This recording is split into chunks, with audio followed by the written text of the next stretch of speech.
Now we're going to move on to the soldering of another type of integrated circuit in a package known as a TO-5.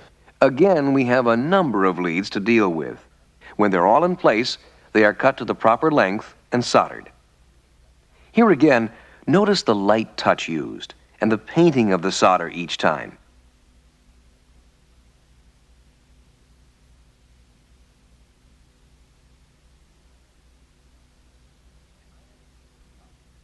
The iron is moved upward and off to cover the end of the lead with solder.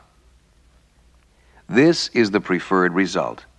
Good wetting action and the outline of the lead still visible. And on the component side, a proper amount of solder has flowed through the hole and there's good wetting of both lead and pad. Let's watch the action one more time and count to yourself the number of seconds on each lead once melting has occurred.